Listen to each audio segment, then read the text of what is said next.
Stand clear of the closing doors, please.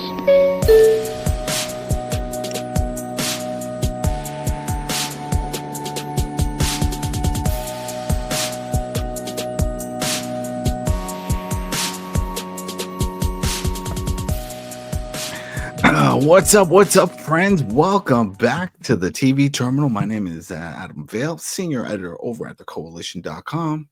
And I'm Josh Lamage, writer for the Coalition. Oh, and we are here. This is it, people. Chief of War, Season 1, Episode 3, City of Flowers. Wow, people. Quick housekeeping. Thank you for everything. This has been great. This is a new channel. We only covered a few shows. We cover the shows that we want to cover, not just what's considered hot or big. It's just stuff that we have that we like. And this is one that we're looking forward to. Chief of War. Not a lot of buzz for some reason, but for us, we were hyped. We were excited. Apple knew we were excited. Like, all right, we'll hook you up. Let's go. And thanks, Apple. Thanks, Apple. Yeah. And thankfully, so to you, the viewers, the listeners, the subscribers, the people commenting. Shout out to all of you. There's so many. Thank you, Mike, with Island Boy, you name it. There's so many. We were overwhelmed. We couldn't believe it. So many people tuned in, checked it out, commented, were interested, were happy that we were covering this. It was just fantastic. It was fantastic. Great critiques as well. Yes. Don't worry. I'll let Josh cook. He will get his time to shine. Thank you. There you go. Zip it. So a quick thank you, everybody. This has just been fantastic. This is the whole point of this channel when we created, was to pick the shows that we want to talk about, because we were already doing it. Myself, my brother, my buddy Lawrence, we covered shows, and just to get other like-minded people involved. So when people jump in, it's like, oh, well, what about this show or this? Oh, Shogun, Ty. Shout out to you, Ty. Talking about, love period pieces. Same thing. We loved Shogun. What about Vikings? Vikings was another awesome period piece. Oh man, that was the History Channel one. Wasn't too crazy about the one on Netflix, but the History Channel one, the OG, that was awesome.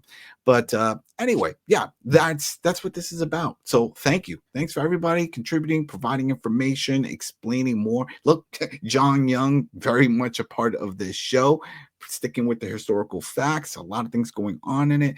This is great. So that's it. Just wanted to get that out. And also, if you're noticing, I'm wearing an Aussie shirt. Now, this shirt I'm wearing this mainly for a shout out, also because this for me will always be linked with Jason Momoa now. Because for those who don't know, and this is really quick, back to the beginning, which was the last show, July 5th in Birmingham, that Black Sabbath, the reunion, the farewell show. Jason Momoa was the host of that whole event. And not only was he there, I was like, okay, that's cool. Jason Momoa, he's great. But during Pantera, if you know Pantera is no joke. During their set, he said, I'm jumping in the pit. And it's like, what? And then the camera pans, and he is in the pit during the entire set, just like moshing around and stuff. So, man, I forever now, that's ingrained in my head, that whenever I think of Ozzy, I think of the last show, fantastic show, and then I think of Jason Momoa. So it's a link, and it's a cool time. Rest in peace. Very cool, very cool, very cool. Yes, rest in peace. That's it. What, you got something else? Go ahead. Oh no, I'm ready. Nope. Sorry, I don't want to cut you off. I don't want to get that. Oh no, you did it again. You said you were gonna stop. I'll go like this. I'll go.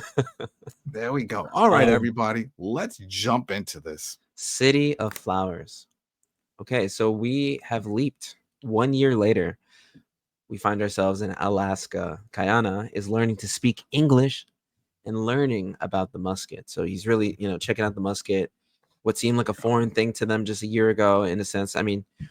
It was a promising item that he looked at and wasn't really sure what it was, but now he's really understanding the use of this weapon, which is a huge part of this episode. Mm-hmm. This idea of a gun and the power that he sees with it, right? Yeah, and he's also learning English. This is all Tony, his new buddy on the ship that we saw before. He's hooking him up. He's hanging out with him. He's showing him how to use the weapon. He's teaching him some English words, musket, gun, the whole thing. So it's cool. It's cool. Now, according to what I found online, Tony is a runaway enslaved man. Right. And so basically now his story intersects with Kayana. So it's really cool to see like all these elements of people dealing with, the trade routes and foreign invaders and everything that's just a very pivotal point to this entire episode as well. So yeah, he's teaching them how to use a weapon, and what does he call it? The red mouth weapon. Yeah, red mouth weapon. Yeah, why not? Let's go with it. I mean, we got a lot of terms in here. We got the pale skin, right? Yeah.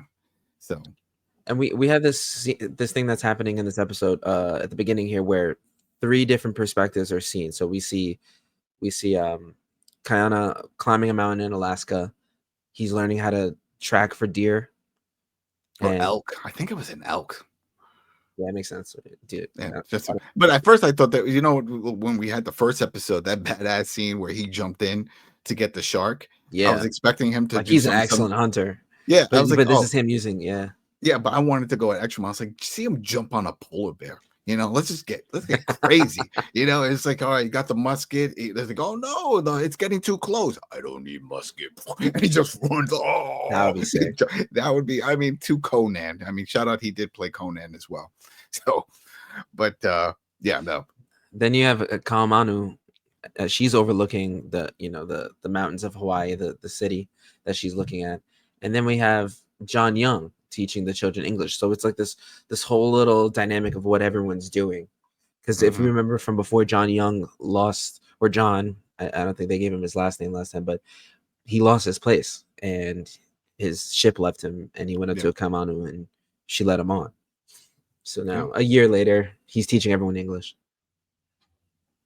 Isn't that crazy? A whole year has passed, and they're still on a merchant. He's on this merchant ship, Kaana. That they're going to Alaska. They're going to take their trips and do the whole thing, and then go back home. Now his whole thing is he's learning about the musket, and he's like, all right, this is great. I need a lot of these.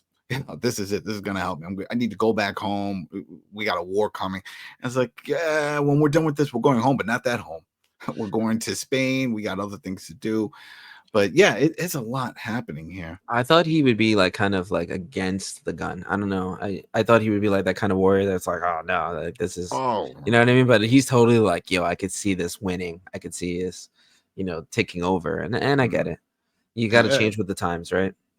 I could sort of see where Kamehameha. I could see that, Mr. Badass with the boulder we'll get to, but like this gonna snap it in half and chuck it in the air. It's like, I don't need that. We also see Kiana's wife. She's looking sad.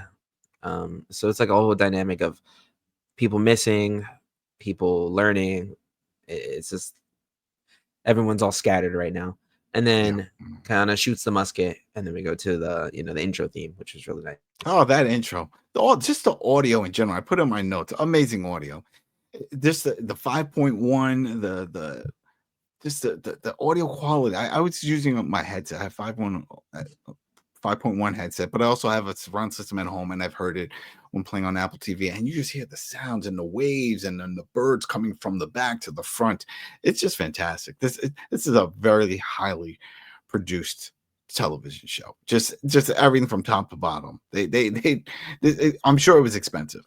The whole thing. It looks like it's like each episode looks like a movie or something. Yeah, it's like, all right, this doesn't look cheap. It doesn't look like they skimped. Not, I shouldn't say cheap, but they usually, like what we saw with the Mandalorian. That was all filmed on Manhattan Beach in California type of thing with the backdrop. No, majority of this is on location in the Hawaiian Islands. So we could open up our first image. We have Kakilli. And he's looking a little disheveled here, but he's overlooking his kingdom right now. He's building like a tower of skeletons and stuff. I mean, it's just I didn't understand that. Is it just to scare off invaders or enemies? Like, oh wow, maybe we shouldn't go there. This looks these guys could be kind of rough. Wasn't there something about cleansing the bones as like an offering there, or a there sign? is. It's a sign of respect, if I remember right. That was something they did with James Cook after they killed him in the whole situation, and the soldiers like, oh look, they're desecrating his body. No, they're actually honoring his body. And they did that. Yeah, they cleaned them up. They take the skin, the whole thing. They pack up the bones. I don't know if he's honoring anybody here because he doesn't seem like. But that's what I'm saying. That was in that situation, but this isn't so much. I would say fair. go ahead in the comments. I'm sure somebody is familiar with the historical aspect of this process here. So please share that info. Because it reminded me of if you've seen the 28 Years Later, the one that just came Yes. out, Yeah. when he made that whole fortress and stuff like that. I don't know. But Oh man, that's there's no way one man did all that. he I had a was like, lot of there's time. yeah, a lot of time, but still that height. I mean, there was piles. If you haven't seen it, people, that's definitely a scene with skulls. If you're into skulls, some people like to collect. That's a heaven right there. Like, yo, you got skulls for days. It was just mountains of skulls, but whatever. So then we're in the kingdom of Oahu, and we see Prince Kupule, who is the son of Kakilli. He's, I guess, half dressed, standing over his bed. Just had a fun time with this guy, I guess. Yeah, he said he which summoned him. Right? That's which is really, a lot of people, I guess, forget how history saw sexuality, I think, and saw, the freedom of that kind of thing. So, if we look at ancient Greece, Rome, mhm. men lied with men, women lied with women. Like, no, not really. It is what it is. Yeah, it was, You can't try to control the narrative because you're like, well, I don't believe. All right, fine, you don't, but that's not how it was. Sorry, yeah, that's yeah. just see it as it is.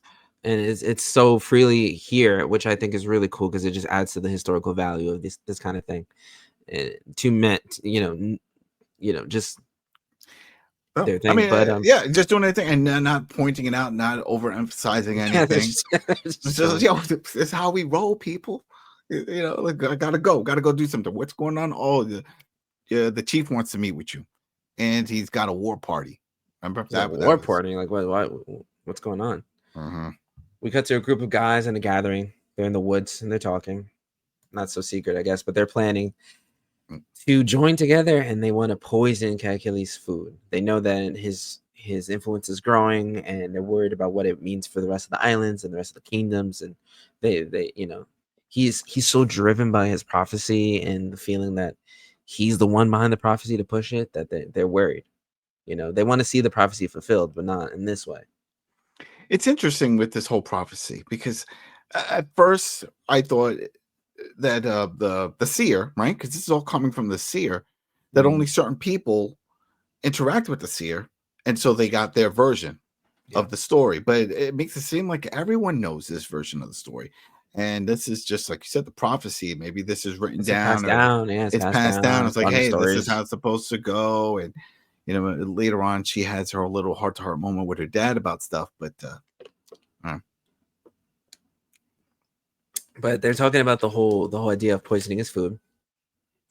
And one of the guys, he's like, Killy only acts on the visions that his God shows him. There are people against him. We have to band together. We have to fight back.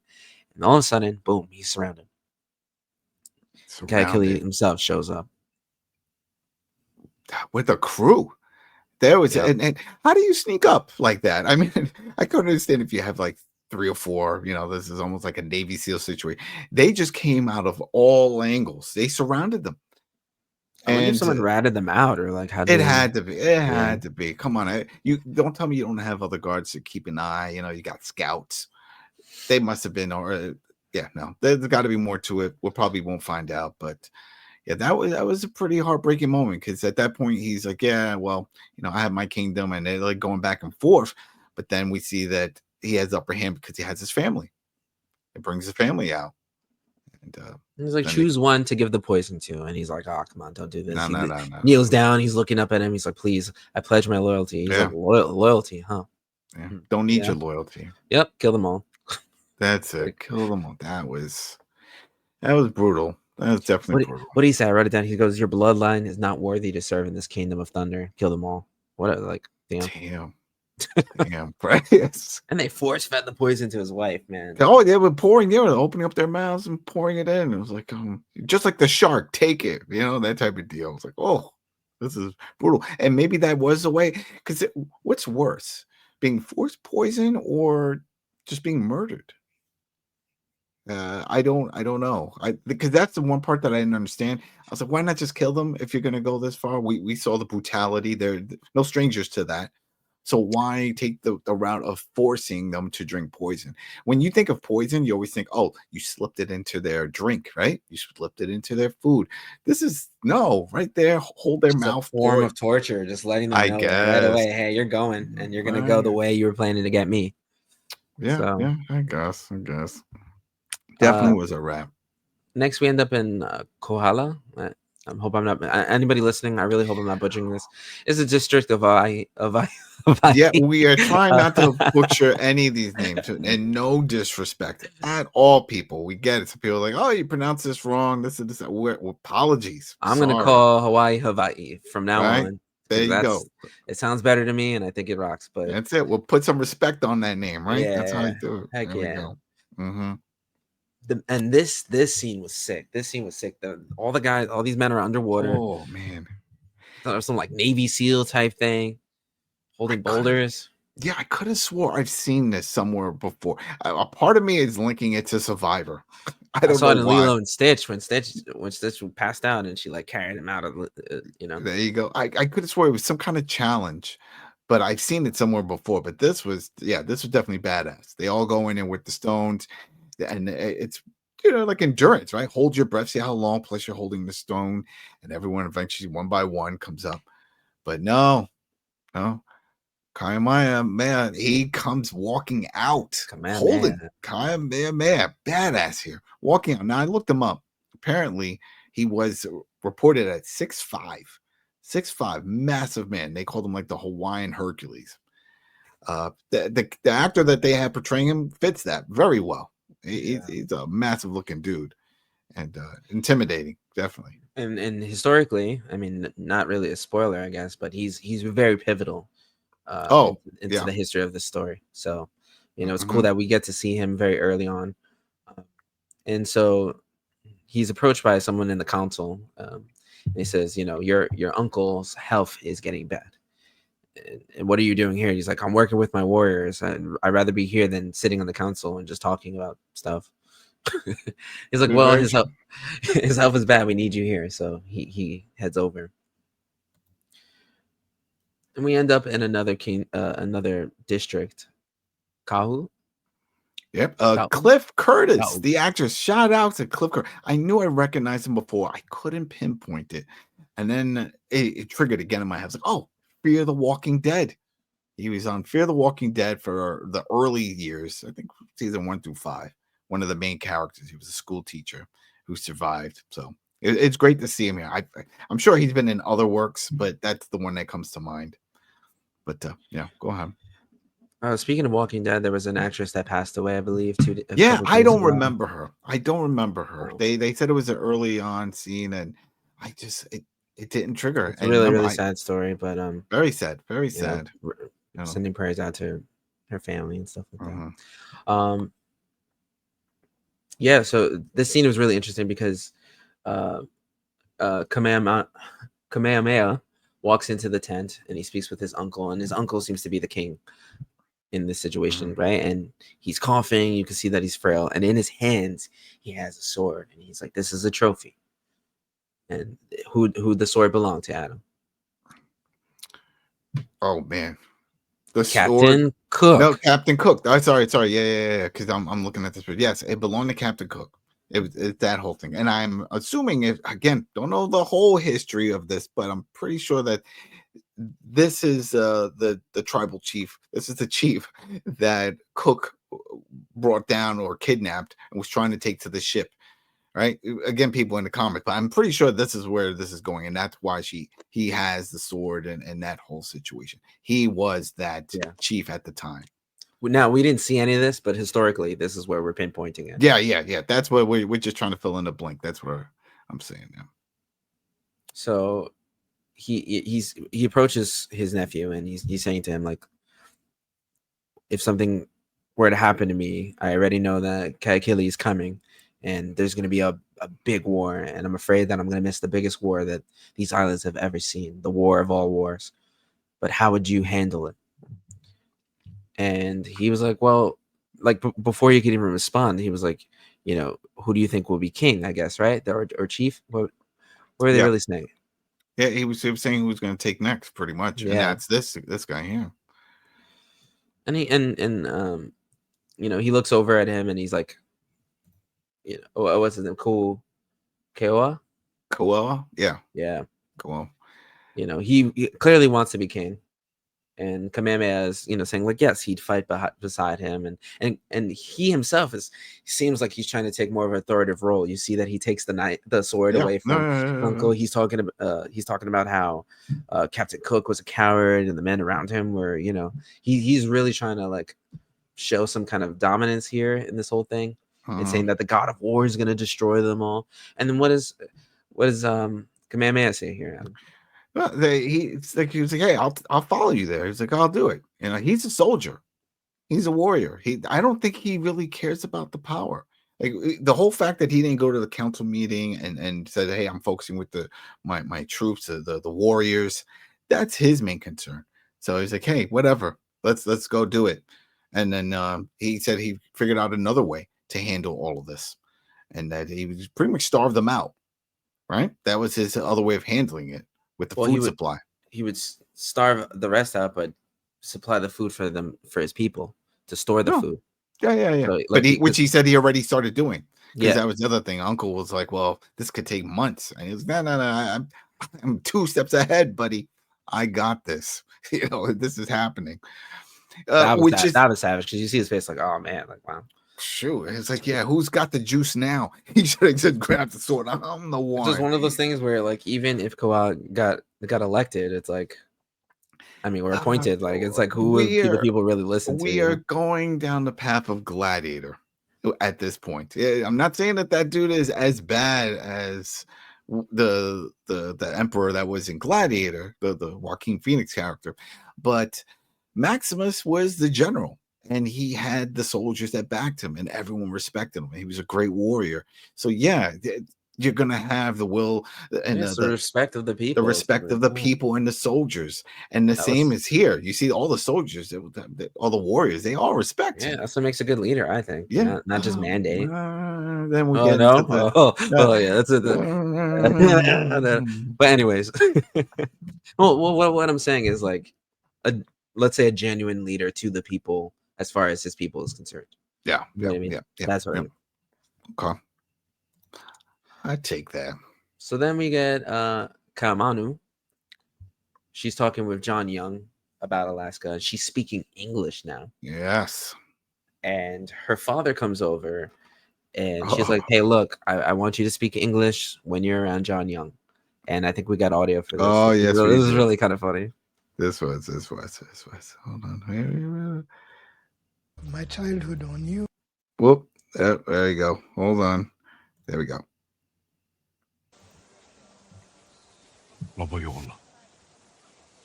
I ask you to speak English when John Young is here. Go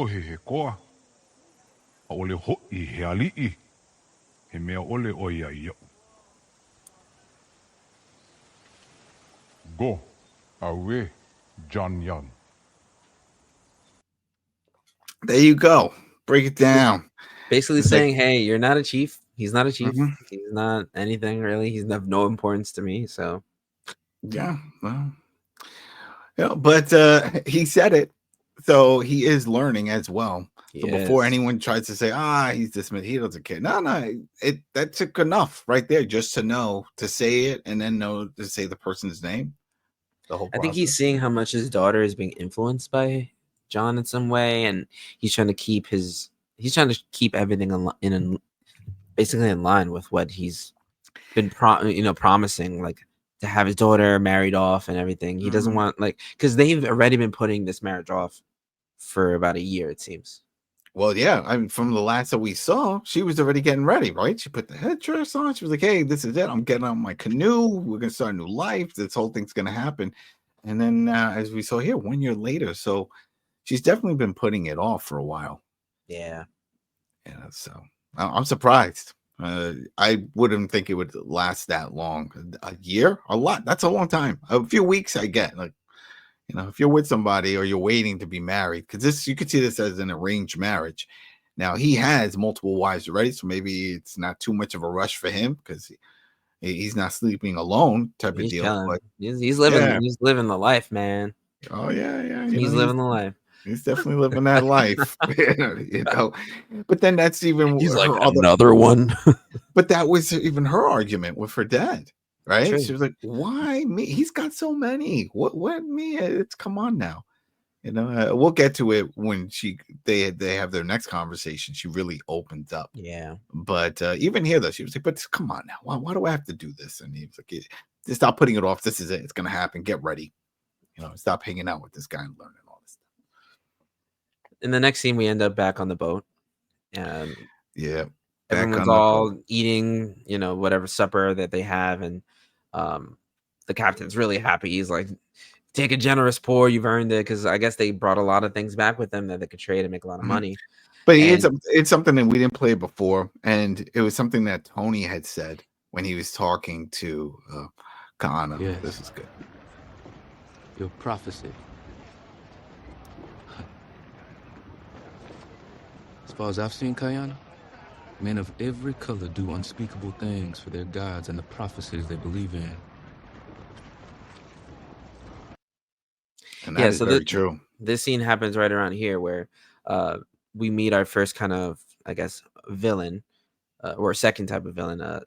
What's his name? Marley? Marley, yeah, he's the one that works on the boat. He's a racist, and he doesn't like Tony. And you always have to have one, right? There's always one everywhere in all these shows. There's always one that is going to cause trouble, and that's Marley. And he was like, sailing the open waters doesn't make us equal. Do not forget that, boy.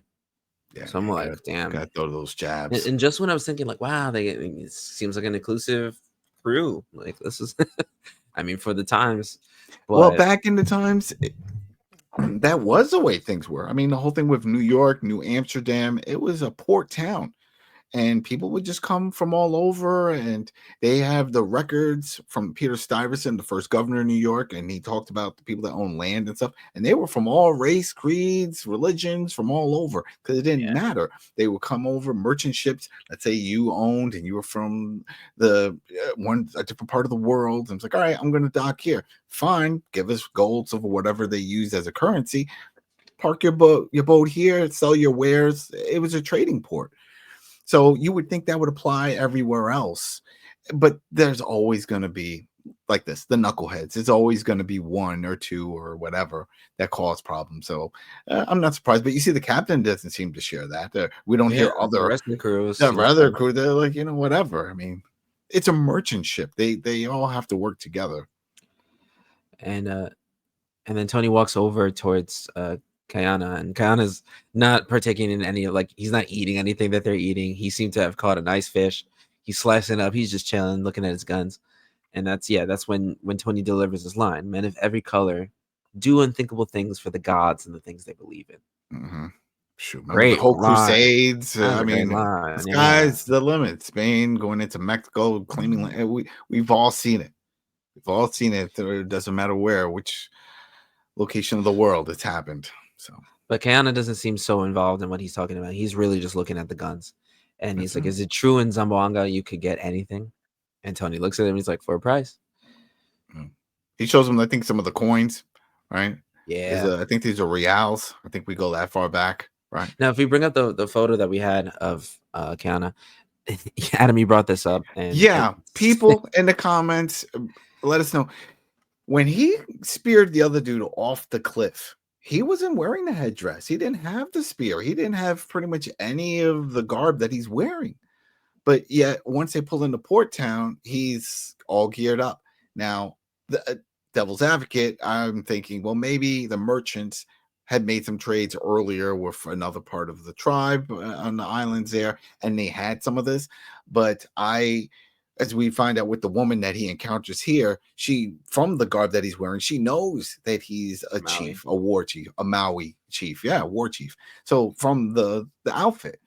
Now, I mean, forgive me if I'm wrong, because we watched it a while ago, but when he was fighting on the cliff, I don't remember his hair just being free. I remember either he was wearing this or it was tied. I'm drawing a blank of what he was exactly wearing, but I don't remember this whole thing. He definitely didn't have a spear. I don't think he was shirtless. I believe he didn't have this. Yeah. So it's like, how did he get this again? Yeah, Comment, people, if you know where all this stuff popped up, because that's a question. But yeah, they pull into the port town, and the first thing he wants to do is go into the armory. You see, he sees a cannon in front of a shop, and he's like, "That's where I need to be." So then it cuts to Kamanu back with her father, and she's like, why after a year are you forcing me to marry now? Like, what's the issue here?" You just answered your own question, Missy. It's been a year. What do you mean? Why after? Like, why are you still pushing this, Dad? Why now? I'm really surprised by the whole year. That's I'm sure a lot of people, when they tune in to watch this episode and they see 1 year later, then we're like, what? That's a lot of time. And then to find out that she's still not married with this guy. I was thinking she would have a kid or something like. Yeah, I mean, according to pregnant at history, least or something. we'll But get into that. her father looks at her and he's like, Kamehameha is prophesized to be the one in the prophecy. And now everyone thinks they're the one in the prophecy, right? Yeah. But then he also at some point said that he was there when Yeah. he was born and he saw it in the sky or something. He looked up and he's like, I was like, man, you're really pushing this guy and your daughter. Like, I get it. You want her to marry well, right? Everybody wants that for their child, boy or girl, whatever. Well, it was also part of the deal of safe travels, to have him come over there, bring his wife, who is the sister of Kakilli. So this was a part of the deal, but also, yes. But he also feels that his daughter is so strong-willed. She's a very determined type of person. She feels that she's the type that would be, a good aid in conversation, I guess, to Kakilli. It's almost like, I mean, not to weirdly bring up Game of Thrones, but how Daenerys was at some point, with Khal Drogo and that influence of a good woman by your side. So I think that's what he's saying. And I think that was the first introduction to Jason Momoa to the world in that Game of Thrones. They're like, yo, who is this dude? He should be in every like Conan, any kind of badass It was crazy barbarian hearing him movie. speak for the first time, just like, because you're just so used to him as Khal Drogo, and then he's like, "What's up, guys?" Like, and you're just like, "Oh, whoa!" Like, you're from California? No, he's from Iowa. He's from Iowa? Yeah, Norwalk. Oh, wow! Shout out Iowa. Yeah, shout out. Yeah, that's his mom is from out here, and his dad was from the Hawaiian Islands. That's that whole connection. He went, I think, to University of Iowa. He was out here too for that. So yeah, he comes out all the time. He just seemed like such a California like motorcycle riding dude, like I'm rock sure he's guy. out there now. Well, All right. But he says to her father says to her, "I need you to show him who he is. Like, you already know who you are. I need you to show him who he is." Yeah. But then she lays the big one. She was like, "Listen, I did my little prophecy thing too, and I'm barren. I'm not going to be able to have kids." Oh yeah, she tells him that later, right before she's yeah. But that's still with the whole conversation with all this, because it kept back and forth, and she was like, "Yeah, I can't do it. I'm not going to be able to produce an heir." And he was like, pretty much, keep it to yourself. Keep that info to yourself. And how could she take that as fact? Whether it's a vision or whatever it was, still, I have some positive faith, I guess, or a positive outlook on things. I don't know. It's almost like when you're told a prophecy, you live your life trying to live that prophecy, that you ignore every reality of something that could be happening. That's why there's like, there's always that debate. It's like, if you knew someone that can see the future, would you want to know your future? And I would say no, because then that knowing is going to alter every step of my life from then on. But what if knowing was a part of this, and that's how you alter your future? Whoa. Too deep. But Kamanu finds Kaboy using a sling with the rocks. She's like practicing in the woods. So badass. I want to learn that. That seems like you can practice. My neighbor, someone pisses me off. And like a knock on it. Hey, what? Just close my window. I hope your neighbor doesn't see this. Stop mowing at 8 in the morning on a Saturday. What are you doing? They have a brief, like, little conversation. She talks about how, she sees that she's a good warrior, and then she hands her the sling, and they kind of like work at it together. And then we get a ship bell ringing. Kayana wakes up, and they are unloading. Some of the crew is going to be leaving. The captain makes a little joke, like, whoever's staying with us and coming back to Alaska, and whoever's we're dropping off here, safe travels. and we are in Zamboanga, a Spanish settlement in the East Indies. Yeah, yeah. And And it's a cool scene because I think that's also where we saw this, right? He's walking Yeah. around, he's got his garb on, and he's seeing people from all over the world. This is probably the first time he's seen all these different types. This is almost like Asia. this is a Star Trek moment here, like traveling to a new planet and seeing like foreign aliens. Like, whoa, what is that? 3 heads, 4 heads over here. Yeah, he's seen people from Asia and all these other areas, but he's taking it in. He's observing. But the thing is here that everyone's like kind of grilling him and staring at him. It's not only because there's people that look almost similar to him in this area, but his garb, his outfit is just like he's just so out there. Yeah, You see the soldiers grilling him. Everyone's just kind of like, what is happening here? But it's not. I don't know. If I saw this, I don't think I would look at him like, what is he wearing? He's a big dude. The whole thing with the spear, I was like, yeah, I don't want to. No eye contact here. No eye contact. I want to instigate something. I don't know if this guy's going to go to town on me with this spear or something like that. Definitely still looks intimidating walking around like this. It's funny because he's walking around and then obviously he sees the cannon and he's thinking about the guns, and he walks into a blacksmith's shop and he's staring at all the guns. He's picking things up. He's happy. He's like a kid in a toy store. He's looking at everything, and then he walks to the counter. The guy's like, "What's up? What can I do for you?" And then he drops the gold coins on the table, and the guy's like, "Okay," and he's like, "I need more guns." An army's worth of guns. The guy starts laughing at him. Yeah, Tony walks over to him and takes him out. I was like, no, that's not how this works. You thought you were gonna drop some coin and just walk out with an army worth of weapons? It doesn't work that way. It felt like when you were like a little kid and your mom or dad or whoever gives you like a couple dollars and you go into a toy store and you're like, I could get anything, man. Like, Oh yeah. You think you're rich? Like, nah, bro. Like, you it ain't it. You're rich. It reminds me. I always bring this up whenever I see anybody drop coin with Euro Trip.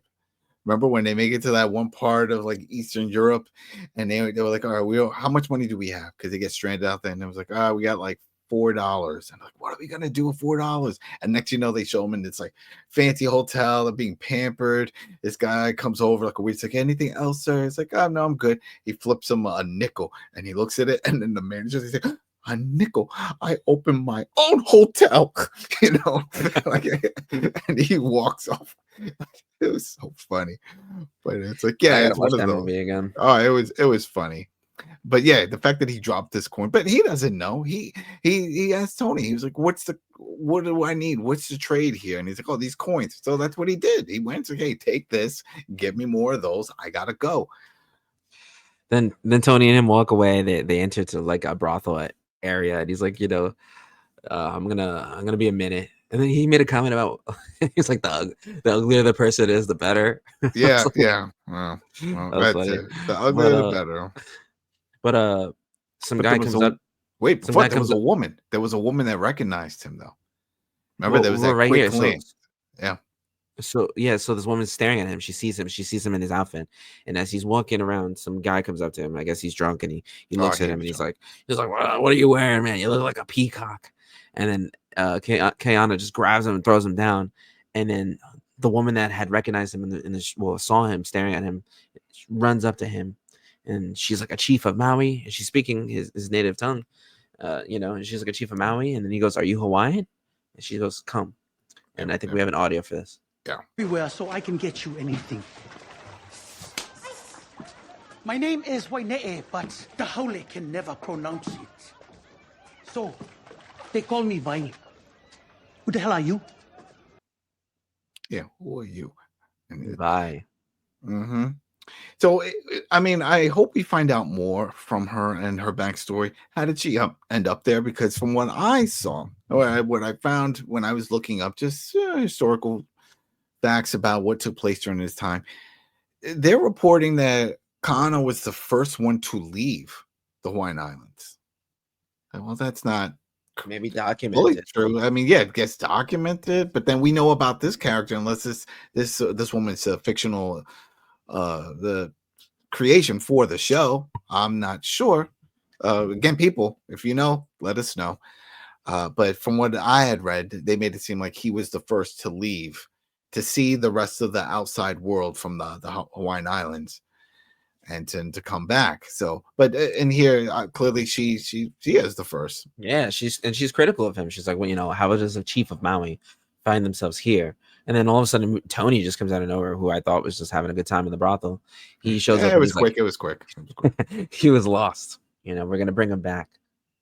And then Kayana's like, we want to get the red mouth weapon. Mm-hmm. And she's like, yeah, and how are you gonna get guns for an army? Why do you need guns? And he goes, I made a mistake. I need to fix it. She goes, with guns, must have been a big mistake. Yeah, well, he knows the power of the gun, and it seems like it can solve all problems. And till this day, modern times, right? People still think that the gun can solve all problems. So But she looks at him and she's like, you need to take this off. You need to try to adapt and fit in here. And she's like, I could get you your guns, but you're gonna help me. And so they end up on the ship, and they're talking to the captain. I didn't get the captain's name of this particular ship, but yeah, it's his ship though. It's the captain that he saved. Yeah, this is the original captain. And they're having a whole conversation because Kayana needs guns. They want him, I guess, to give a loan for the guns.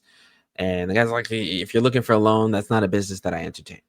You know, I don't need to do this. And then she comes up with a dagger made out of sandalwood. Sandalwood. She places it in front of him and she goes, I could get you this. It's rare. It sells 5 times more to any market, European or Asian. Is this true? Because the way he kind of looked at her, I get afterwards. He says in their native language, he was like, "How could you do this to our people? You know, our land. You can't give the pale skin our land." But I get where she's coming from. It's like, hey, we need money to build to get the resources for this army, which will help our people. Now he hasn't really explained what's going on back home and the whole thing, but. It looks like she's all in on it anyway. She's thought about this. She's processed this, and she's probably been waiting for a way to get back to this island. And now that she has the people. Yeah, and real quick, if you want to go into prophecies, maybe this could be something that she saw as prophecy. What's the chances to see a chief, a war chief, just stumble in over here, just walking around? This was meant to be. And I was like, this is it. And Kayana's against it. He's like, why are you gonna take our stuff and bring them there and have them here? And she's like, well, the money would benefit our people. Mm-hmm. You know, the world. She says the pale skins, right? You haven't gone too long. You see the world like a pale skin. And well, he says it to her, and she goes, well, you should too, Kayana. Yeah, and she basically says like the only thing they care about is greed, pale skin, and that they're gonna come regardless. Yeah, she looks around at the people. She goes, "This was their land until the Spanish came. Yeah, like if it's not us fortifying ourselves with our wealth of our own land, someone else is going to take it." So it's one of those. There's no hiding from the world at this point. It's like now, once that whole thing happened with James Cook and plotting out the maps and going back, I think it was 1778 around there. It's open. Once he shares that information, now people know that they're there. Before that, no one knew. Like they were living in their own bubble. Might as well have been their own world. But she's very right with all this because as we know, we live over here on the mainland. That's what happened here, right? With the Columbus and all the other stuff, and everyone and their mother showing up, claiming land. The French, the Spanish, you name it, they all showed up. Everybody wants it. So she's very. She's on the money with this. Yeah, either we control trade or we lose everything. Yeah, no. Get your guns and get us home. So yeah, she wants to go home. Then we see a bunch of people in shackles, being traded, and we meet a new character, Captain Metcalf. He's a trader. It looks like he was slave trading. Yep. I think that's what he was the darker. That's why they showed that. It's like, he's not bringing in furs and things like that. He's human trafficking here. He's got all these people just chained up and stuff. And then Marley walks over to him and pretty much says the same thing that we just talked about. It's like, hey, I know this place that has all kinds of stuff. Yeah, he calls them savages. He says, but we can handle that. We can handle that. But if we get there first, and then we can take everything that we find. So, yeah, he's like, we have a map. If you can control this, all the way from Alaska down. You could control the whole entire trade routes of the Pacific. We'd be living in our own wealthy paradise. And he said he wants to tame the people, which is wild, bro. Yeah. So I think he said that because, again, a call back to what we just saw, the cargo for that captain. yeah. And maybe he was like, oh, you're into the whole slave. Hey, they got a bunch of people that you could probably do the same to, you know? So then we leap over to Kamanu getting ready for her wedding. She shows up in her garb. I think it's the next photo. Yeah. Beautiful sky blue Yeah. outfit here. It's really They nice. did. Yeah, it was interesting. The whole ceremony. Now, again, people, if you know the ancient ways of their doing these ceremonies, and the last, I mean, I'm not going to compare this, but I mean, I went to Maui 2016 for a wedding. It was nothing like this wedding. I'll just tell you that much. It was nothing like this one. This one was very interesting. They had someone singing. That was great. But it was the whole part of everyone waiting outside while they Consummate. consummate their marriage. And it's sort of, you can see the silhouette with the lighting, right? The candle lighting. Father's watching. That gotta be awkward. Does the dad have to do that? But she says to her father right before she walks out, she's upset by this whole thing. Like, are you giving me away out of duty? And he's like, you think I would give you away out of duty? This is why we've kept these secrets. Like, this is what we have to do. You have to bear him a son. And she tells him, like, basically the prophetess saw nothing for her. No. And I will not bear him a child. And he has all his other wives to have a child. He will turn away from me. And her father looks at her, and I'm obviously upset by this, but he says, never tell him this. Yeah. Because even at this point, right after they do their business, and he says, something to the effect that the God will bless us with the child. And then she was like, yes, chief. Yeah, sure. In this scene, though, right here in this picture, that they're sitting and they're about to get the cloth wrapped around him, and he says something really nice to her, which is cool. He says hello, like, you called her, like, what, the finest flower of East Maui. Yeah. That's cool. She smiled at him. Like, he could have been worse. He could just be a jerk. But that's a good pickup line. I wonder if anybody's ever used that. Maybe I'm sure someone's used that. I'll say that to my wife. I'll see if she buys it. I'm like, you're the finest flower I've ever seen. She's like, go to bed, Adam. It's great, right? All right, what you just leave me alone. So as she's walking to consummate the marriage, all the wives are gathered around, and there's one person behind her, I guess another wife, saying to her, like, look, you will sleep in the bed as we all do. You will be there for him. Don't fight it, right? Yeah, don't fight it. She looks, I mean, for someone that was so resistant against this, it seems like she's accepting her fate, but she knows the outcome. But she knows that things could change depending on what the prophet has told her. So she enters, and we have another image where Kamehameha is he's like just staring at her, and then they go down, and then in the shadows from outside you can see them going at it, and like her father's watching. It's just so awkward. So awkward. Like, is that a thing, people? Was that what was supposed to? Now we know the Romans did something similar to this. Even in medieval. Yeah, medieval. Yeah, when it was hot, they didn't have AC, so they had their servants fanning them. I remember there was that HBO show Rome. Did you ever watch that one? That was really good. But they used to show it all the time. I heard Mark stories Anthony and stuff. They would check the sheets to see if, like, she was a virgin, and this whole thing, like, there's some crazy. Wow. Yeah, medieval times at least they would check the sheets. Oh man, that's see if there was like a little bit too much there. Right? Well, yeah, it's crazy. But that calls back to this. They want to make sure that the marriage was validated, and by this, they feel like she's going to give him a son. But the amount of pressure. Think about this, because if everyone was there, it's like, man, all right, well, they know how the process works and how long it takes for a child to develop in the womb and the whole thing. So they're probably looking at the stars. All right, mark this day. So within a few months, we should see her blossom and then be blessed with a child. That's a lot of pressure. That is. A lot of pressure. And after they do their thing, she's kind of just laying there.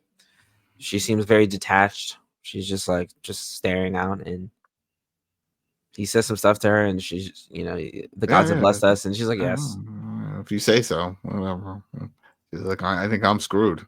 I mean, from what I've seen in the books, just the history, she doesn't bear any children at that point, but she does take care of his other children, if that's correct. Go ahead and comment. But then again, maybe not. Don't comment, because I think that might spoil. I'm sure we're going to get to that. It's a weird thing to have, like we could spoil ourselves, but also find out the information. But it's like, because it's history. It's history. It's out there if you want to go and read and do your research. But then the show might go down a different path, or maybe not go. Or they may not go too far deep into that part of the story. They're like, well. I mean, look, we just did a time jump of 1 year from the first 2 episodes. What's to say the next episode isn't another year? Oh, because clearly it's going to take them some time to get back to the Hawaiian Islands. It's a trip. It's a trip. So we left out Tony right before the scene. He was watching, and he sees Marley go up to one of the girls from the brothel, and he whispers something. We don't hear what they say, but she walks over to the captain of the ship, the one that they just struck a deal with. Kayana just struck a deal with, and he's like, okay, and you see them walk off, and Tony's watching. And then Tony goes into the ship later on, goes into the captain's quarters, sees that the map of Hawaii is there, and he calls out to his captain, and we see Marley show up. And Marley, bro, is vicious. I do not like this character at all. Says the N-word, man. Hard R and everything. Yeah. Historically accurate, but darn, like that was wild. So he's also from the Americas. That's one thing that we noticed with his accent. Yeah, the term that was the boy and all that. Yeah, and all that stuff. Yeah. So his other guys that are with him, they take the gun away from Tony, they beat him, they knock him down, and then they chloroform him. Yeah. And then Marley, Well, go ahead. Oh no, you got it. Yeah. No, and then that's it. He's pretty much gonna put him into slavery. He's gonna put him on that other ship, because he said, I'm gonna put you back where you belong. And then he blows out the candles, and the episode ends. The episode ends. Very dramatic. That's crazy. What was that movie? 28 Years of Slavery. Is that what it was called? With Will Smith. Was he in that? No. 28 Years a Slave. Yeah, was he? That was him. Oh no, I'm thinking of Freedom. Yeah, you think of Freedom? I was gonna say no, he wasn't in that, but it was like where this guy, he was free. He was, he was an educated black man in the United States during that type of time period. And some people say, hey, we're gonna go and do some kind of business. I can't really remember. I know they convinced him, like, hey, let's go somewhere, and they just kidnap him, and then they put him into slavery. They didn't care about any of his status or anything. They're like, nope, you're a slave now. It was 12 years a slave. That's it, 12 years a slave. 12 years. Oh, that was heartbreaking. But I wonder if this is going to be one of those situations where this is it for Tony? Like, are we going to have separate stories where we'll have a Kaana and we'll follow that whole story, what's happening with him, but then we also follow Tony and see where he's at? Or is he going to get rescued before that ever happens? Oh, Kaana saves him. I hope so. But either way, thank you, everybody, for saving us with all this. We did it. If you made it this far, thank you. Please click the like, subscribe. We're covering the entire season. We still don't know if this is a one-off season. Are they going to tell the whole story? It's 8 episodes, right? Are they going to tell it all within one season or multiple seasons? I got to do some research on that, see if that's been confirmed on how they want to. I want to see the numbers. I want to see how it's doing right now. It's tricky. Watching, please spread the word for this if you feel like it's not being represented right. Like, Well, that's what we've been getting. A lot of people are like, oh, thanks for covering. This is great. Can't really find many people covering, or at least human people. There's some AI channels out there. We got AI reviews now, man. Yeah, there's tons. There's tons. We're losing our jobs. That's it. That's how they do it. They tell the algorithm, hey, tell me all this about this episode. It says it. They sprinkle it in. They throw some images, and then they call it a day. I'm telling you, it's out there. But either way, we'll be back we'll be back for episode 4 next week. And thanks again. And of course, there's other things on this channel. Besides that, we got Revival that we do. We're going into the final episode 10 for the That season show's finale good, of guys. that. That is a good sick. show. That show's so good. Different show. So different. So crazy, that show. And then, of course, we got the Dexter Resurrection. Also fantastic show. Old school Dexter. I love Dexter. I'm glad that this series kicked off and it's doing great. That we do have numbers. That has been blowing up to the point. Showrunner and Michael C. Hall, who plays Dexter, confirmed multiple seasons have been approved.